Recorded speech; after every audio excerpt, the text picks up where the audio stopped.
Hoy nos adentramos en un caso verdaderamente estremecedor. Uno de esos crímenes que marcan profundamente a una comunidad y que, aún después de años, sigue generando horror y reflexión. Antes de comenzar, les recuerdo que pueden apoyar este canal suscribiéndose y manteniéndose activos. Su apoyo significa mucho. Ahora sí, entremos en la historia. Los crímenes de alto perfil, cometidos con una brutalidad desmedida, tienen la capacidad de sacudir a todo un país. Pero cuando el responsable sigue libre, el miedo se convierte en una sombra constante sobre la vida diaria de los ciudadanos. Nadie sabe cuándo ni dónde volverá a ocurrir algo similar. En pueblos pequeños, actos de esta magnitud no solo se convierten en parte de la memoria colectiva, sino que, en ocasiones, provocan cambios trascendentales en el sistema de justicia. Nuevas leyes, nuevas reglas, todo como respuesta a lo inimaginable. Más de 20 años atrás, en la tranquila localidad de Las Cruces, Nuevo México, ocurrió uno de los crímenes más inquietantes en la historia del estado. Una joven universitaria, Katie Cepich, fue víctima de un acto de violencia inhumano. Un crimen que, pese a su crudeza, pudo haberse resuelto con rapidez, pero el sistema judicial falló. Las fallas estructurales provocaron que el caso se alargara por años. No fue sino hasta que la familia de Katie, consumida por el dolor pero decidida a buscar justicia, alzó la voz e impulsó una reforma legal, que finalmente se logró avanzar. El resultado: una nueva legislación, bautizada con el nombre de Katie, que obliga a tomar muestras de ADN a toda persona detenida por conductas violentas o agresivas. Una medida vital para cerrar lagunas en el sistema y evitar que casos como el de Katie se repitan.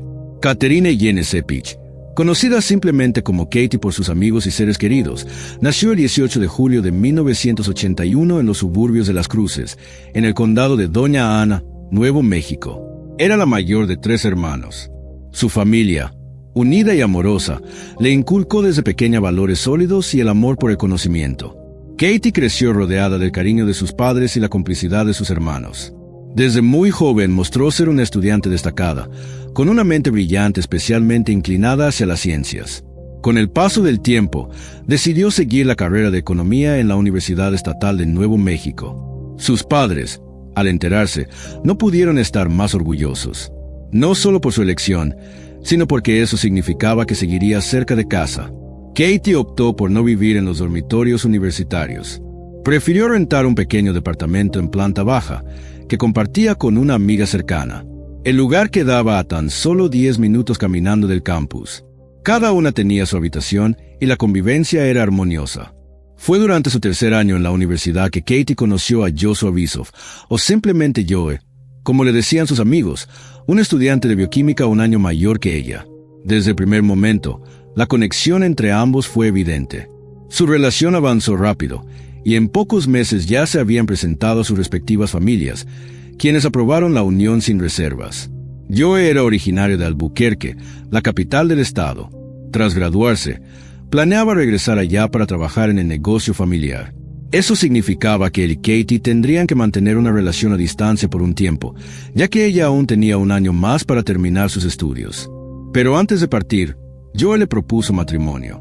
Le entregó un anillo de compromiso hecho a la medida, con un diamante hermoso. Katie, llena de emoción, aceptó sin dudarlo. El plan era claro. Se casarían en cuanto ella se graduara y comenzarían su nueva vida juntos en Albuquerque. Con Joe viviendo en otra ciudad, las visitas se limitaron a fechas especiales, pero hablaban todos los días. A pesar de la distancia, su amor se mantenía fuerte. Casi un año pasó en esas condiciones. Finalmente, en agosto de 2003, Joe regresó a Las Cruces para pasar el fin de semana del Día del Trabajo con su prometida. Se hospedó en el mismo departamento que Katie compartía con su amiga. Como cada quien tenía su habitación, la convivencia fue cómoda. El sábado 30 de agosto de 2003, la pareja planeaba asistir a una fiesta organizada por otro estudiante en una casa rentada para la ocasión. Se trataba de una de esas reuniones típicas del ambiente universitario, concurrida, ruidosa, con música, baile y abundante alcohol. Katie y Joe estaban felices de volver a verse. Joe había llegado el viernes, y desde entonces no se habían separado ni un instante. Estaban profundamente enamorados, y cada momento juntos era una mezcla de cariño, intimidad y complicidad. Esa noche, alrededor de las 8 de la noche, Katie, Joe y la compañera de cuarto partieron hacia la fiesta. El ambiente era alegre y desbordante. Jóvenes bailando, riendo, bebiendo. Todo parecía normal. Pero en algún punto de la noche, Katie y Joe comenzaron a discutir. Una pelea repentina, intensa. Pocos de los presentes prestaron atención, ya que la mayoría estaba bajo los efectos del alcohol y concentrada en sus propios asuntos. Alrededor de las 3 de la madrugada, Katie, visiblemente alterada por la discusión que había tenido, tomó una decisión impulsiva: salir de la fiesta y regresar sola a su departamento. Simplemente se fue, sin decir nada más, caminando hacia la noche. Nadie intentó detenerla. Nadie notó su ausencia de inmediato. Sus pertenencias seguían ahí, por lo que muchos asumieron que volvería en cualquier momento. Nadie se ofreció a acompañarla. Para la tarde del 31 de agosto de 2003, en la casa de los Cepich sonó el teléfono. Jane Cepich, madre de Katie, contestó. Del otro lado de la línea estaba la compañera de cuarto de su hija, con un tono de voz preocupado. Le preguntó si por casualidad Katie había decidido visitar a su familia. Cuando Jane respondió que no, la joven le confesó que Katie había desaparecido después de la fiesta. Nadie sabía dónde estaba. No había regresado ni se había comunicado con nadie. En ese instante, Jane sintió un vacío profundo en el pecho, una corazonada oscura. Su hija mayor jamás se iría sin avisar.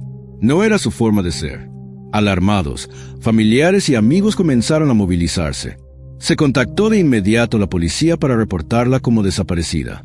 También comenzaron sus propias labores de búsqueda. Pero lo que sucedería horas después terminaría por destruir cualquier esperanza. Esa misma tarde, ya entrada la noche, la policía recibió una llamada que cambiaría el rumbo de la investigación. Un grupo de cazadores había encontrado el cuerpo de una joven mujer en las afueras del pueblo, en un basurero municipal. La escena era perturbadora. El cuerpo yacía boca abajo. Estaba semidesnudo, con la ropa interior desgarrada y los pantalones rotos, bajados hasta los tobillos.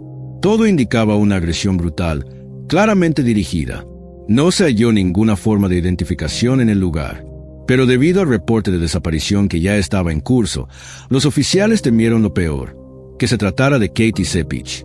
Las quemaduras en el cuerpo, particularmente en la espalda y los brazos, sugerían un intento desesperado por borrar las huellas del crimen.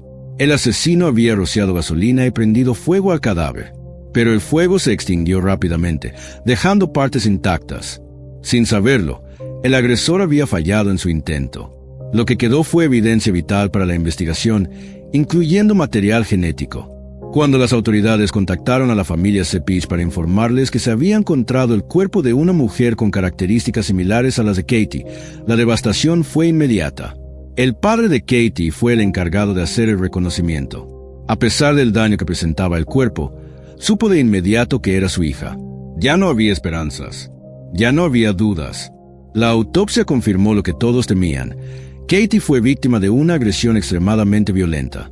La causa de muerte fue asfixia mecánica. El asesino la estranguló con sus propias manos.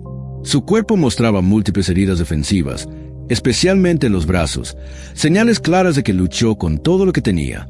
Debajo de sus uñas, los forenses encontraron restos de piel y sangre, evidencia de que Katie alcanzó a arañar a su agresor durante el ataque.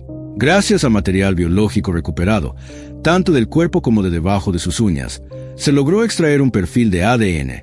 Esta muestra fue enviada a la Base Nacional de Datos Criminales, pero no hubo coincidencias, lo que significaba que el agresor probablemente nunca había sido arrestado por un crimen violento o que jamás había sido ingresado en el sistema. El lugar donde fue hallado el cuerpo no presentaba rastros de sangre ni señales de una pelea. Tampoco se encontraron sus pertenencias personales, ropa o calzado. Todo apuntaba a que el crimen se cometió en otro sitio. Para los investigadores, la prioridad era identificar el lugar original del ataque y reducir la lista de sospechosos. La distancia entre la casa donde se llevó a cabo la fiesta y el departamento que Katie compartía con su amiga era de aproximadamente 2,5 kilómetros. A pie, habría tardado alrededor de 30 minutos en llegar. Pero, ¿qué camino tomó? Las autoridades trazaron todas las posibles rutas y comenzaron a buscar testigos que la hubieran visto esa noche. Sin embargo, no apareció ningún testigo, probablemente porque Katie caminó sola por calles desiertas en plena madrugada. Pero hubo una pista clave. Justo afuera de su edificio de departamentos, los investigadores encontraron uno de sus zapatos, el derecho, tirado debajo de la ventana de su habitación. El otro zapato fue localizado más cerca de la calle. Todo indicaba que Katie había llegado hasta su casa, pero no podía entrar.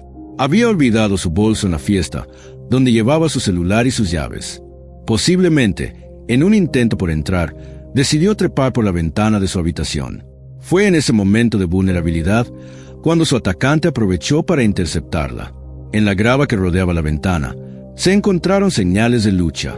Y más tarde, durante el examen forense, se detectaron diminutos fragmentos de esa misma grava incrustados en la piel de Katie. Todo apuntaba a que fue atacada justo ahí, frente a su propio hogar. En el año 2003, la vigilancia por cámaras en exteriores no era común ni mucho menos confiable. Apenas existían sistemas de seguridad funcionales en áreas públicas, y los pocos que había ofrecían grabaciones de baja calidad y escasa cobertura. 2 cámaras cercanas a la zona donde Katie caminó esa madrugada lograron captar breves fragmentos de su trayecto. Las imágenes confirmaron la dirección en la que se desplazaba, pero no aportaron nada que acercara a los investigadores al agresor. Se revisaron los videos cuadro por cuadro. Nada, Katie no corría. No parecía estar asustada ni ser seguida. No había vehículos sospechosos ni figuras extrañas en el entorno. Con base en esto, los detectives llegaron a una conclusión escalofriante. El encuentro fatal ocurrió durante el último tramo de su recorrido, una zona sin vigilancia, sin testigos, completamente desprotegida. La policía interrogó a todos los asistentes a la fiesta, la última a la que Katie acudiría en su vida. Pero las respuestas fueron vagas. Muchos ya se habían retirado antes de que surgiera conflicto entre ella y Joe. Los pocos que permanecían en la casa estaban demasiado ebrios como para recordar detalles útiles.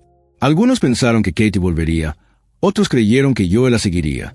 La compañera de cuarto de Katie dio un testimonio revelador.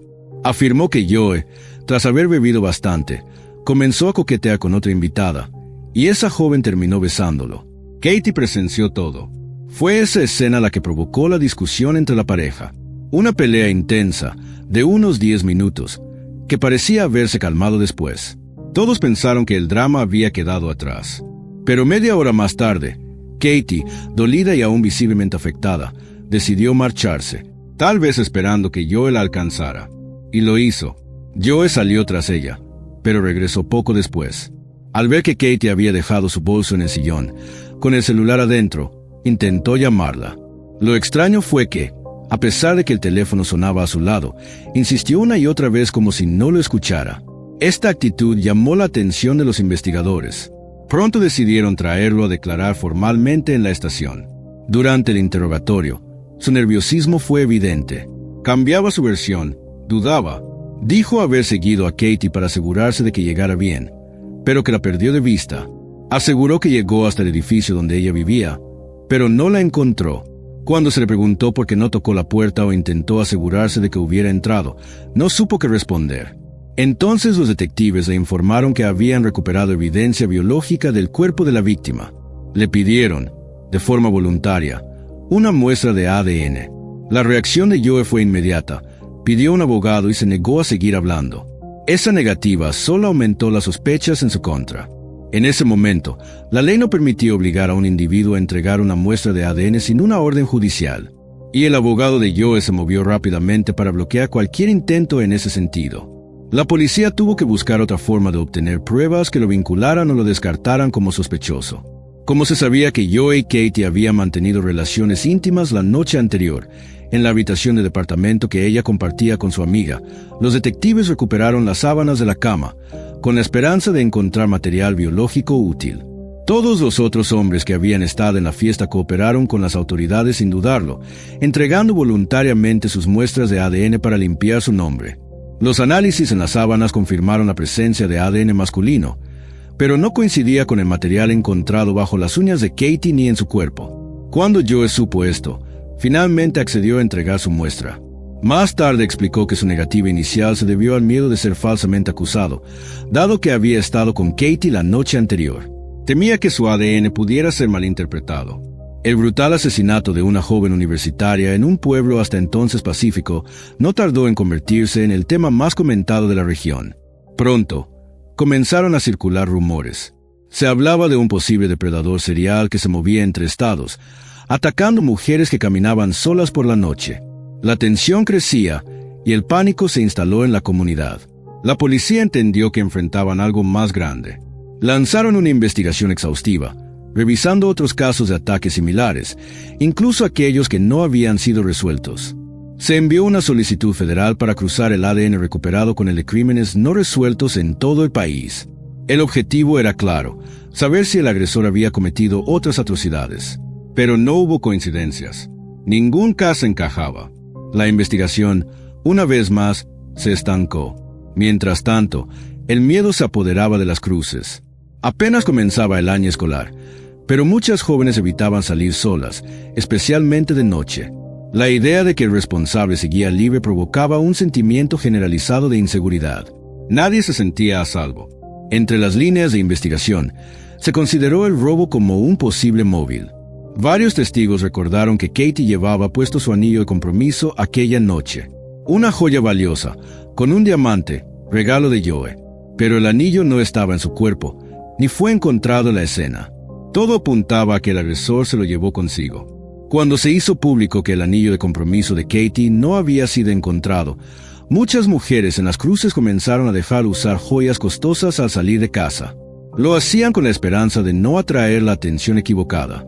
Aunque no se reportaron nuevos ataques tras el caso de Katie, el ambiente seguía cargado de miedo.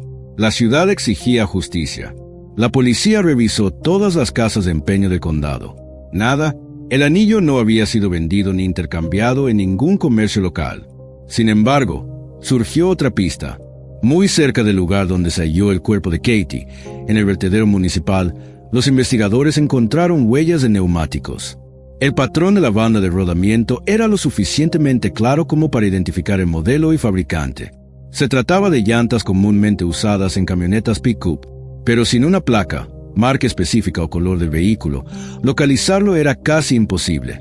El caso se estancó de nuevo. A comienzos de 2004, la investigación estaba prácticamente detenida. Pero en julio, casi un año después del asesinato de Katie, ocurrió algo inesperado. Un ataque con escalofriantes similitudes se reportó en Green Bay, Wisconsin. Una joven fue brutalmente agredida, golpeada, atacada sexualmente, y su agresor intentó prenderle fuego, tal como sucedió con Katie. Esta vez, sin embargo, hubo una diferencia crucial. La víctima sobrevivió. La joven fue trasladada de urgencia al hospital en estado crítico. Los investigadores solo podían esperar que se recuperara lo suficiente como para hablar. Contra todo pronóstico, los médicos lograron estabilizarla, y en cuestión de días, pudo declarar. Según su testimonio, 2 hombres de ascendencia latina la habían interceptado. Le robaron su bolso, la golpearon, la agredieron repetidamente y comenzaron a estrangularla. Se cree que perdió el conocimiento durante el ataque, lo cual, irónicamente, pudo haberle salvado la vida. Sus atacantes creyeron que ya estaba muerta, intentaron quemar su cuerpo y huyeron sin verificar. Horas después, recobró el conocimiento y, arrastrándose, logró llegar hasta la carretera. Unos automovilistas la vieron y llamaron de inmediato a emergencias.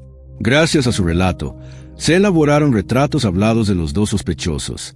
Esa misma noche, las imágenes se transmitieron por televisión, junto con un llamado urgente al público para ayudar a identificarlos. El resultado fue inmediato. Un agricultor local llamó a la policía. Reconocía a los hombres.